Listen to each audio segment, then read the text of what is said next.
Halo semua, Assalamualaikum warahmatullahi wabarakatuh. Pada video kali ini saya akan menjelaskan sedikit tentang penggunaan tag, atribut, elemen, heading, dan paragraf di HTML. Adapun tools yang saya gunakan untuk kode editor, saya menggunakan Visual Studio Code, dan sistem operasi saya menggunakan Ubuntu 22.04.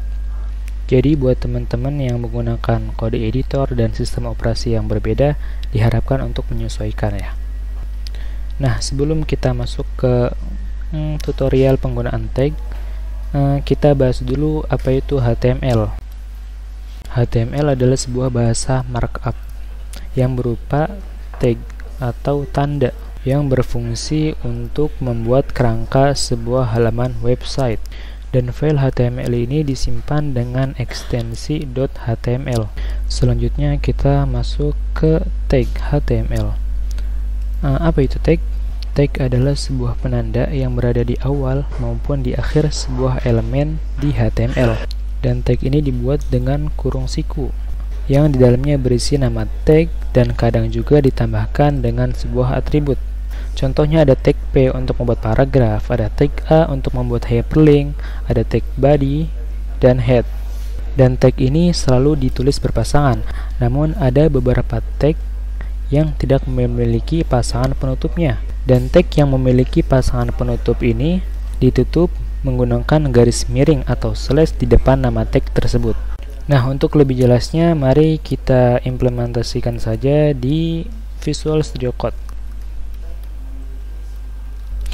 Nah, di sini saya akan membuat folder baru yang saya kasih nama belajar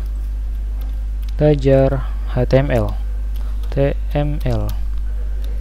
Kita buka, lalu kita klik kanan open in terminal karena saya menggunakan Ubuntu.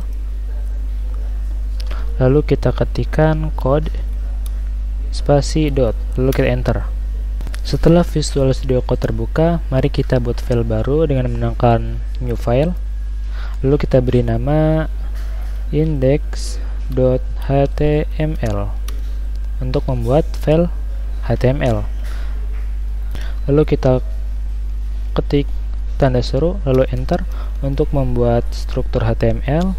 Selanjutnya kita ketikkan di dalam tag body tag P untuk membuat paragraf, lalu kita tekan enter.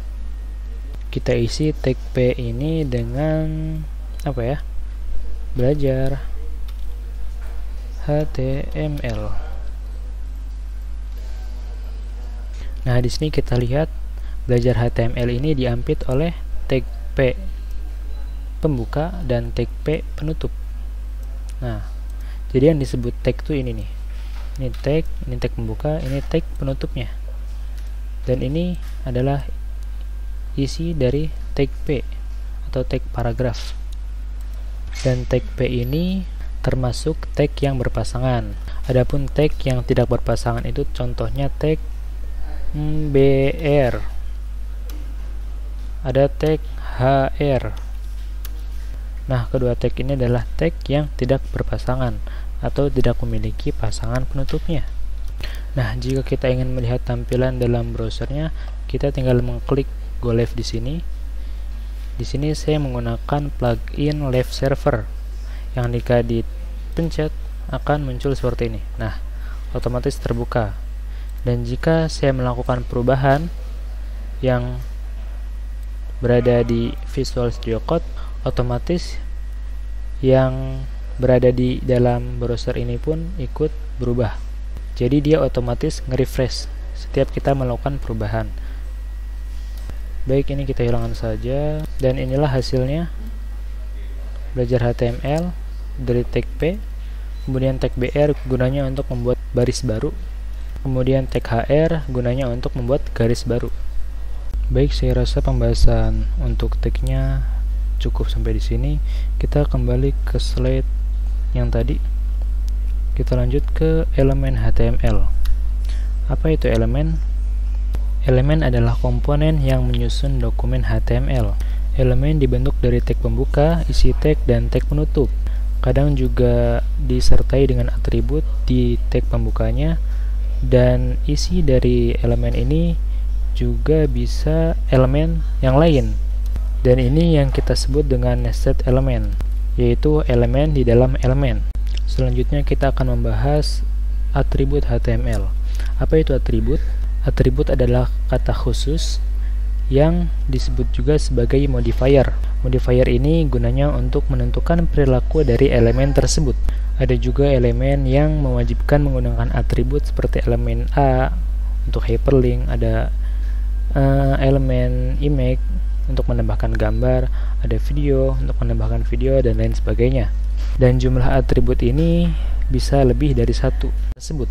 Ada juga elemen yang mewajibkan menggunakan atribut seperti elemen A untuk hyperlink, ada elemen image untuk menambahkan gambar, ada video untuk menambahkan video, dan lain sebagainya. Dan jumlah atribut ini bisa lebih dari satu pada tiap-tiap elemen. Nah, untuk lebih jelas, mari kita buka Visual Studio Code-nya. Nah, di sini ada tag P, ada isi. Nah, di sini kita lihat ada tag P, tag pembukanya, ada isinya, dan ada tag penutupnya. Dan dari keseluruhan ini, dari tag pembuka, isi, dan penutup ini kita sebut dengan elemen. Nah, di dalam tag P ini kita bisa tambahkan sebuah atribut berupa allegiance. Allegiance sama dengan center misalnya. Nah, kita lihat perubahannya di sini, teksnya jadi ke tengah. Nah, allegiance di sini kita sebut dengan atribut. Kemudian center ini berupa value dari atribut allegiance gitu. Dan semua ini dari P, pembuka, tag, terus atribut, value atribut, kontennya, dan tag penutup ini semuanya kita sebut dengan elemen. Dan jika kita perhatikan elemen head, kita temukan elemen head ini berisi elemen lagi, yaitu elemen meta, title gitu. Jadi elemen di dalam elemen. Nah, ini yang disebut dengan nested element. Dan atribut pada tiap-tiap elemen bisa lebih dari satu. Contohnya di sini saya akan menambahkan atribut kelas. Kelas kita kasih nama paragraf. Paragraf. Nah, jadi di dalam elemen P ini, elemen paragraf ini ada dua atribut, yaitu kelas dan allegiance. Gitu. Adapun kontennya belajar HTML. Nah, ada pula elemen-elemen yang mewajibkan adanya atribut. Contohnya elemen image. Nah, di sini kita diminta untuk memasukkan source dan alternatif dari gambar yang akan kita input. Misalnya di sini saya akan menginput gambar HTML. Kita searching dulu HTML5. Kita klik gambar, kita pilih ini, open image in new tab. Nah, di sini kita copy linknya, copy, kita tempelin di sini. Nah, udah. Nah, otomatis di sini di tampilan browser akan muncul gambar si HTML. Adapun alternatif ini berfungsi untuk menampilkan teks apabila URL tadi yang kita pastekan di source ini salah. Misalnya kita hapus P-nya. Nah, otomatis nggak ada. Dan apabila kita tulis di alternatif ini, misalnya gambar tidak ada. Nah, otomatis di sini ada icon gambar yang rusak, terus beserta teks gambar tidak ada, gitu. Dan apabila kita kembalikan lagi P-nya, maka akan muncul gambar HTML seperti semula dan tidak ada tulisan gambar tidak ada. Karena gambar tidak ada ini merupakan alternatif jika source-nya ini salah, gitu. Ya, mungkin sekian pembahasan dari penggunaan tag, elemen, dan atribut di HTML. Selanjutnya kita kembali ke slide. Selanjutnya kita akan membahas heading di HTML. Nah, apa itu heading? Singkatnya, heading itu adalah sebuah judul yang diberikan pada suatu halaman, seperti halnya di koran atau artikel-artikel yang tersebar.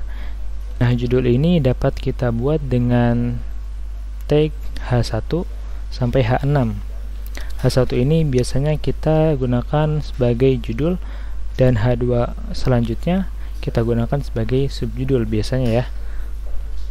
H1 ini memberikan ukuran yang paling besar, dan tag H6 ini memberikan ukuran yang paling kecil. Nah, selanjutnya kita bahas paragraf di HTML. Apa itu paragraf? Paragraf adalah kumpulan dari beberapa kalimat. Nah, untuk membuat paragraf di HTML, kita cukup menambahkan tag P. Nah, selain tag P ini juga ada tag-tag pendukung lainnya, seperti tag div, hr, br, dan pre. Dan biasanya juga paragraf ini disertakan dengan beberapa atribut seperti allegiance, ID, dan kelas. Nah, untuk lebih jelasnya, mari kita implementasikan di Visual Studio Code-nya. Nah, sebenarnya pada pembahasan sebelumnya kita telah membuat paragraf, tapi nggak apa-apa, kita buat lagi. Namun sebelumnya, ini kita kasih komentar dulu supaya tidak mengganggu dan supaya tidak tampil di browser. Nah, komentar ini sintaknya begini ya, dibuka dengan ini dan ditutup dengan ini. Nah, lanjut saja, kita buat tag P, lalu kita isi lorem 50. Nah, kita telah membuat paragraf. Selanjutnya kita tambahkan atribut allegiance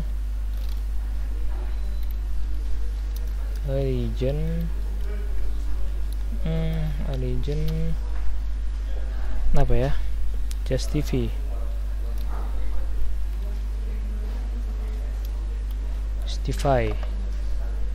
Nah, otomatis dia rata kiri kanan.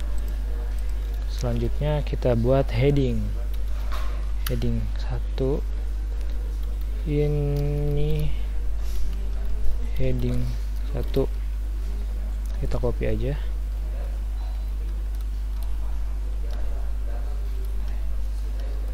Kita bikin sampai 6 ya. Ini heading 2, heading 3, heading 4, heading 5, dan satu lagi heading 6.